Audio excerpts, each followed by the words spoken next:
Hello medicos, welcome to Robsco medical library. देखिए, आज के लेक्चर में जो टॉपिक अपन पढ़ने वाले हैं वो है ग्रेन्युलोमा। लास्ट लेक्चर में अपन ने क्रॉनिक इन्फ्लेमेशन की बात करी थी, जहाँ पे अपन ने कहा था कि क्रॉनिक इन्फ्लेमेशन का ही एक और टाइप होता है जो कि है ग्रेन्युलोमेटस इन्फ्लेमेशन।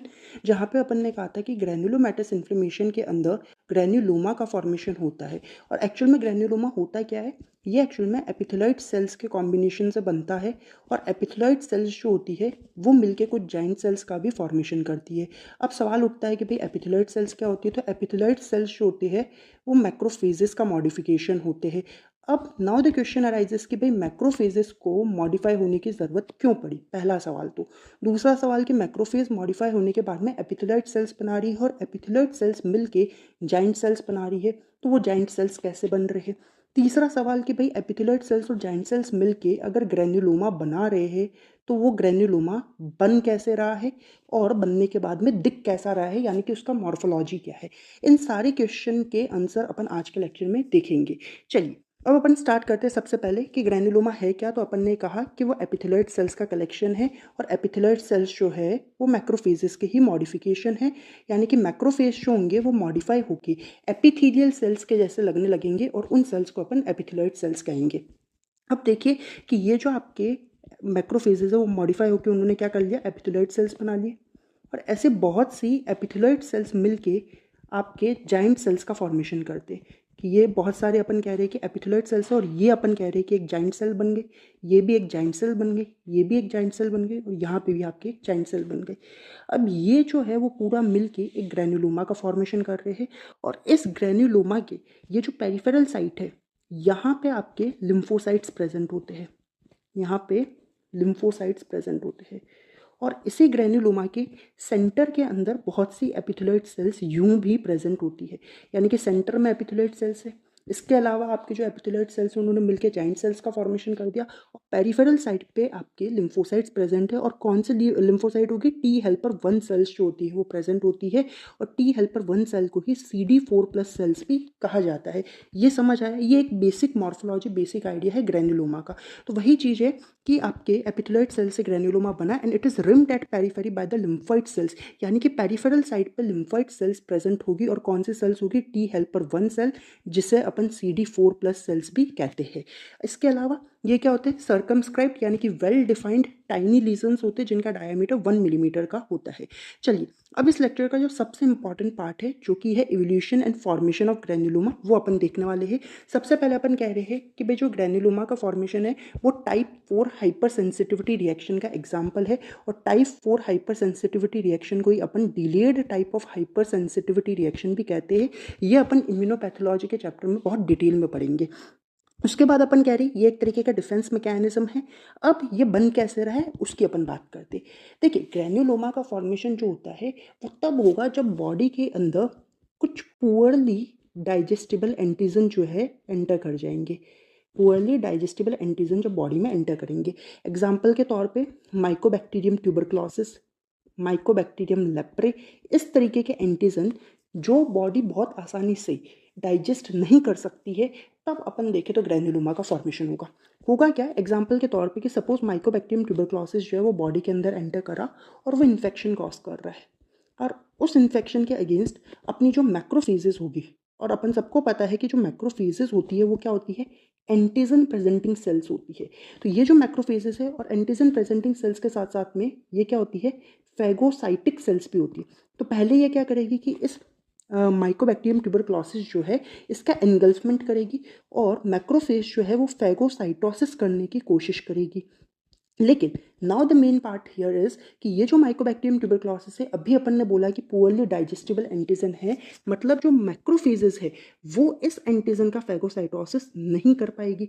तो अगर मैक्रोफेजेस ये काम नहीं कर पाएगी तो मैक्रोफेज क्या है? एंटीजन प्रेजेंटिंग सेल है, मतलब एंटीजन को प्रेजेंट करेगी दूसरी इम्यून सेल के लिए। तो अब वो प्रेजेंट कहाँ करेगी? तो वो CD4+ जो टी सेल्स होती है, यानी कि जो टी हेल्पर वन सेल्स होती है, वहाँ पे एंटीजन को प्रेजेंट करेगी। अब वहाँ पे जब प्रेजेंट करेगी तो टी हेल्पर वन सेल्स का क्या होगा? एक्टिवेशन होगा, मैक्रोफेजेस का मॉडिफिकेशन होगा और मॉडिफिकेशन के साथ साथ में फिर उसका भी एक्टिवेशन होगा। और इसके अलावा एक और सेल का एक्टिवेशन होता है जो कि होती है फाइब्रोब्लास्ट सेल। यानी कि देखिए, 3 तरीके की सेल्स जो है वो यहाँ पे एक्टिवेट हो रही है। कौन कौन सी? टी हेल्पर 1, इसके अलावा मैक्रोफेजेस, इसके अलावा फाइब्रोब्लास्ट। अब सेल्स का जो एक्टिवेशन होता है वो हमेशा किसी ना किसी केमिकल मीडिएटर्स के प्रेजेंस में होगा। और यहाँ पे कितनी सेल्स आपके एक्टिवेट हो रही है, तो 3 सेल्स एक्टिवेट हो रही है। तो कितने तरीके के केमिकल मीडिएटर्स की रिक्वायरमेंट होगी, बिल्कुल 3 तरीके के केमिकल मीडिएटर्स की भी रिक्वायरमेंट होगी। अब कौन कौन से केमिकल मीडिएटर्स की रिक्वायरमेंट होगी वो अपन समझेंगे, लेकिन एक आपको बेसिक आइडिया लगा कि भाई मैक्रोफेज जो है वो उन एंटीजन को डाइजेस्ट नहीं कर पाई, तो उन्होंने टी हेल्पर 1 सेल के सामने एंटीजन को प्रेजेंट करा, मैक्रोफेजेस का मॉडिफिकेशन हुआ और साथ में फाइब्रोब्लास्ट का भी एक्टिवेशन हुआ, और इन सब की वजह से ग्रैन्युलोमा का फॉर्मेशन हो रहा है। एक आइडिया आपको लग रहा है। अब देखिए ये चीज़ यहाँ पे इस फ्लो चार्ट में दे रखी है कि भाई आपके सेल इंजरी हो रही है या कोई भी इन्फेक्शन हो रहा है बिकॉज ऑफ माइकोबैक्टीरियम ट्यूबरक्लोसिस या माइकोबैक्टीरियम लेप्रे जैसे एंटीजन की वजह से, और फिर मैक्रोफेज और जो मोनोसाइट है, मोनोसाइट ब्लड में है, और जैसे ही ये मोनोसाइट आपके टिश्यू में चल जाती है तो वो मैक्रोफेज बन जाती है, तो वो उस माइक्रोब का एंगल्फमेंट करेंगे, लेकिन ये क्या है, पुअरली डाइजेस्टिबल एंटीजन है तो उसका डाइजेशन नहीं हो पाएगा, तो वो जो माइक्रोब है वो आपके मैक्रोफेज के अंदर ही प्रेजेंट रहेगा। फिर मैक्रोफेज जो है वो उस एंटीजन को प्रेजेंट करेगी into the T helper 1 cell, यानी कि CD4+ टी सेल्स के सामने इसको प्रेजेंट करेगी, तो उसकी वजह से आपको T cell mediated immune response यानी कि सेल्यूलर इम्यूनिटी देखने को मिलेगी, और इन सब की वजह से CD4+ टी सेल्स का एक्टिवेशन होगा और कुछ लिम्फोकाइंस यानी कि कुछ केमिकल्स का रिलीज होगा। कौन कौन से केमिकल्स का रिलीज होगा, एक तो इंटरल्यूकिन 1 एंड इंटरल्यूकिन 2, यानी कि अपन कह सकते हैं कि इंटरल्यूकिन्स का रिलीज हो रहा है, this is the chemical number 1। इसके अलावा interferon gamma, this is chemical number 2, और एक अपन कह रहे हैं TNF अल्फा यानी कि tumour necrosis factor alpha, this is chemical number 3। अपन ने बोला था 3 सेल्स एक्टिवेट होगी, कौन कौन सी, T helper 1, macrophages and fibroblast, और 3 ही केमिकल होंगे। यहाँ पे भी देखिए इंटरल्यूकिन्स है, इंटरफेरोन गामा है और TNF अल्फा है। अब सवाल उठता है कि कौन सा केमिकल कौन से सेल को एक्टिवेट करेगा, तो देखिए इंटरल्यूकिन 1 और इंटरल्यूकिन 2 जो है वो आपके टी हेल्पर 1 सेल्स को एक्टिवेट करने का काम करेंगे, ठीक है। इंटरफेरोन गामा जो है वो मैक्रोफेज को एक्टिवेट करने का काम करेंगे, यह बहुत ही इंपॉर्टेंट पॉइंट है कि इंटरफेरोन गामा मैक्रोफेज को एक्टिवेट करते हैं, और जो TNF अल्फा है वो एक्चुअल में फाइब्रोब्लास्ट का एक्टिवेशन करेंगे। इतना क्लियर हुआ। इसके अलावा इन लिम्फोकाइंस के अलावा एक मोनोसाइट कीमोटैक्टिक फैक्टर भी रिलीज होता है, नाम से ही पता चल रहा है ये क्या करवा रहा होगा, मोनोसाइट का कीमोटैक्सिस करवा रहा होगा। अब कीमोटैक्सिस का मतलब क्या, कि भाई सपोज यह आपका ब्लड सर्कुलेशन है, और इस ब्लड सर्कुलेशन के अंदर जब वो मोनोसाइट्स प्रेजेंट है तब उनका नाम क्या है, मोनोसाइट्स है, ठीक है। अब उसका क्या होगा कि भाई ये जो मोनोसाइट्स है जब वो टिश्यू साइट पे चल जाएंगे जहाँ पे एक्चुअल में इन्फेक्शन हो रखा है, तो यही मोनोसाइट कन्वर्ट हो जाते हैं किस में, मैक्रोफेजेस में। तो ये जो मूवमेंट हो रहा है मोनोसाइट का सर्कुलेशन से टिश्यू साइट पे, वो किसकी वजह से हो पा रहा होगा, मोनोसाइट कीमोटैक्टिक फैक्टर की वजह से हो पा रहा होगा। समझ आया ये ओवरऑल। अब देखिए ओवरऑल अपन कह रहे हैं कि भाई एक्टिवेशन होगा सेल्स का, और सेल्स का फिर प्रोलिफरेशन होगा, तो यहाँ पे मैक्रोफेजेस का एक्टिवेशन हुआ इंटरफेरोन गामा की वजह से, और फिर मैक्रोफेजेस के नंबर बढ़ने लगेंगे। क्यों बढ़ने लगेंगे, एक तो क्योंकि सर्कुलेशन से मोनोसाइट जो है वो टिश्यू साइट पे आके मैक्रोफेजेस बना रही, उस वजह से एक तो मैक्रोफेजेस के नंबर बढ़ने लगेंगे, और दूसरा मैक्रोफेजेस का लोकल प्रोलिफरेशन भी होने लगेगा कि भाई जो मैक्रोफेजेस वो अपने नंबर बढ़ाने लगेंगे। क्यों, क्योंकि इंटरफेरोन गामा जो है वो उनके ऊपर एक्ट कर रहे हैं। अब मैक्रोफेजेस के अलावा टी हेल्पर सेल्स का यानी कि CD4+ सेल्स का भी जो नंबर है वो बढ़ने लगेगा। क्यों बढ़ने लगेगा, क्योंकि इंटरल्यूकिन 1 एंड 2 जो है वो टी सेल्स को एक्टिवेट करेंगे और उनका प्रोलिफरेशन करवाएंगे। अब इन सारे प्रोसेसेस की वजह से फाइनली ये चीज़ अपने को देखने को मिलेगी कि एक तो मैक्रोफेजेस जो है वो ट्रांसफॉर्म हो जाएंगे कुछ एपिथेलियल लाइक सेल्स के अंदर, जिन्हें अपन एपिथेलॉइड सेल्स कहेंगे, और कुछ एपिथेलॉइड सेल्स आपस में मिलकर क्या बना लेती है, जाइंट सेल्स बना लेती है। और इसके अलावा एक फाइब्रोब्लास्टिंग प्रोलिफरेटिंग साइटोकाइंस भी होते हैं कुछ, जैसे कि TGF बीटा हो गया, या प्लेटलेट डिराइव्ड ग्रोथ फैक्टर्स हो गए यानी कि PDGF हो गया, या transforming growth factor beta TGF beta हो गया। ये सब फाइब्रोब्लास्टिंग प्रोलिफरेटिंग साइटोकाइंस होते हैं जो कि एक्चुअल में क्या करते हैं, टिश्यू रिपेयर के अंदर रोल प्ले करते हैं कि भाई इन्फेक्शन हो गया, एंटीजन को डाइजेस्ट नहीं किया जा रहा, कोई बात नहीं, T cell mediated immune response होगा, ग्रैन्युलोमा का फॉर्मेशन होगा, और सारा काम होने के बाद में, पूरे इन्फेक्शन को ख़त्म करने के बाद में, जो भी टिश्यू डैमेज हुआ है उसको रिपेयर करने के लिए टिश्यू रिपेयर का प्रोसेस जो है वो चलाया जाएगा, और वो अपन अलग से एक लेक्चर में कंप्लीट करेंगे कि भाई टिश्यू रिपेयर क्या होता है, कैसे होता है, वो अपन आराम से समझेंगे। चलिए, ये अपन ने समझा कि भाई ग्रैन्युलोमा बना कैसे। अब अपन समझ रहे हैं कि भाई ग्रैन्युलोमा बन तो गया, बनने के बाद में दिखेगा कैसे, अपने को पता है कैसे दिखेगा कि भाई ये आपकी एपिथेलियोइड सेल्स है, सपोज ये एपिथेलियोइड सेल्स है और ये एपिथेलियोइड सेल्स ने मिलकर क्या बना लिया, जाइंट सेल्स बना ली। यहाँ पे सेंटर में भी एपिथेलियोइड सेल्स प्रेजेंट होती है और ये आपके ग्रैन्युलोमा बन गया।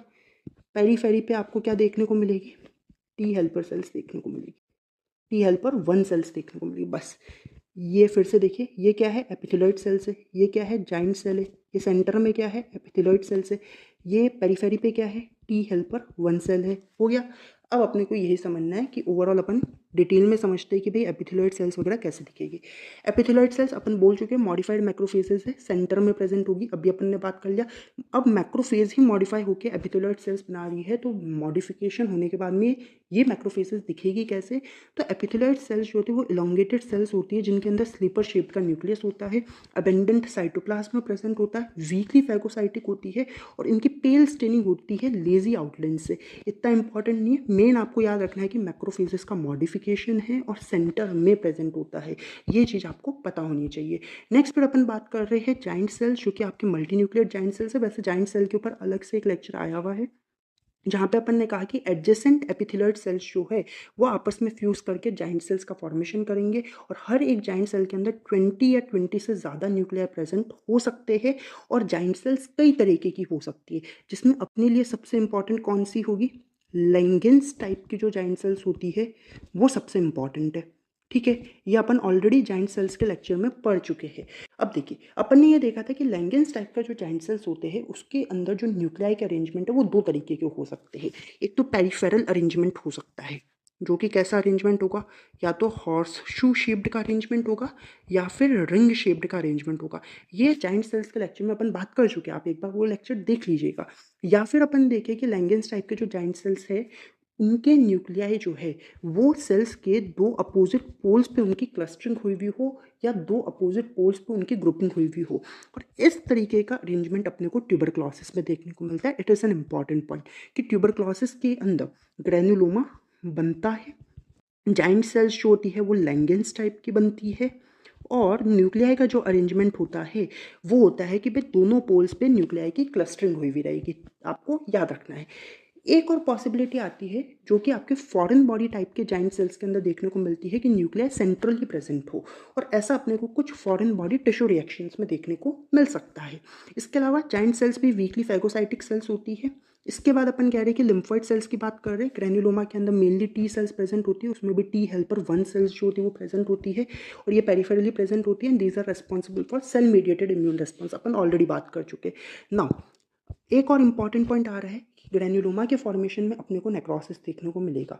जब अपन ने नेक्रोसिस का लेक्चर देखा था तो वहाँ पे अपन ने कैसियस नेक्रोसिस की बात करी थी और अपन ने कहा था कि अपने को ट्यूबरक्लोसिस के अंदर कैसियस नेक्रोसिस देखने को मिलेगा। तो वही चीज़ है कि ग्रैन्युलोमा जो है वो कभी बन रहा है, टीबी के अंदर बन रहा है, तो टीबी के अंदर ही अपने को ग्रैन्युलोमा देखने को मिल रहा है, तो वहाँ पे अपने को कैसियस नेक्रोसिस भी देखने को मिलेगा जो कि सेंटर में देखने को मिलता है।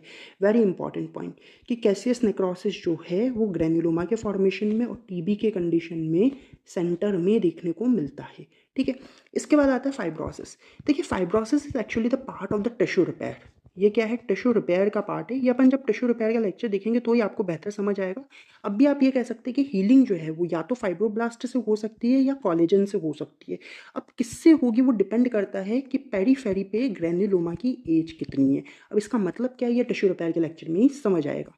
चलिए, इसके बाद एक ये डायग्राम दे रखा है। ये डायग्राम इंपॉर्टेंट है क्योंकि कभी कभी आपके स्पॉटिंग वगैरह के अंदर इस तरीके का डायग्राम रख दिया जाता है, या फिर जब वाइवा के अंदर अपन स्लाइड्स वगैरह प्रैक्टिकल में जब स्लाइड्स वगैरह देखते तब अपन इस तरीके की स्लाइड्स देखने को आपको मिल सकती है, जहाँ पे अगर आप इस डायग्राम को देखेंगे तो आपको समझ आएगा कि ये देखिए यहाँ पे एपिथेलियोइड सेल्स प्रेजेंट है और ये जो पूरा का पूरा है वो जाइंट सेल्स है। यानी कि बहुत सारी एपिथेलियोइड सेल्स ने मिलके ही क्या बनाया होगा, ये जाइंट सेल बनाया होगा, और इस केस में लैंगेंस टाइप के जाइंट सेल्स बनाइए। ये जो पेरिफेरल वाली कंडीशन है, यहाँ पे आपको लिम्फोसाइट्स देखने को मिल रही है जो कि टी हेल्पर 1 सेल्स है, और इसके अलावा यहाँ पे आपको सेंटर के अंदर ये कैसियस नेक्रोसिस या कैसिएशन नेक्रोसिस देखने को मिल रहा है। Both are the same thing, caseation बोलो या कैसियस नेक्रोसिस बोलो, वो आपको देखने को मिल रहा है। ठीक है, अब ग्रैन्युलोमा के मॉर्फोलॉजी के बाद एक ये टेबल दे रखी है कुछ प्रिंसिपल ग्रैन्युलोमेटस कंडीशन की। देखिए इतनी बड़ी टेबल आपको याद करने की ज़रूरत नहीं है। आपके लिए 4 कंडीशन इंपॉर्टेंट है। कौन कौन सी? ट्यूबरक्लोसिस, लेप्रोसी, सिफिलिस और एक्टिनोमाइकोसिस। अब चारों ही कंडीशन अपन माइक्रोबायोलॉजी में भी आप पढ़ेंगे, लेकिन पैथो के पॉइंट ऑफ व्यू से अपन टीबी और लेप्रोसी को दोनों को आने वाले लेक्चर्स में कवर करेंगे। सिफिलिस और इसके अलावा एक्टिनोमाइकोसिस जो है वो आप माइक्रोबायोलॉजी में पढ़ेंगे और ज़्यादा डिटेल में ही पढ़ेंगे। यहाँ पे अपन टीबी और लेप्रोसी कंप्लीट करेंगे। Okay guys, so that was all about today's lecture. If you found this lecture useful and helpful then please like, share and subscribe the channel. Thank you for watching.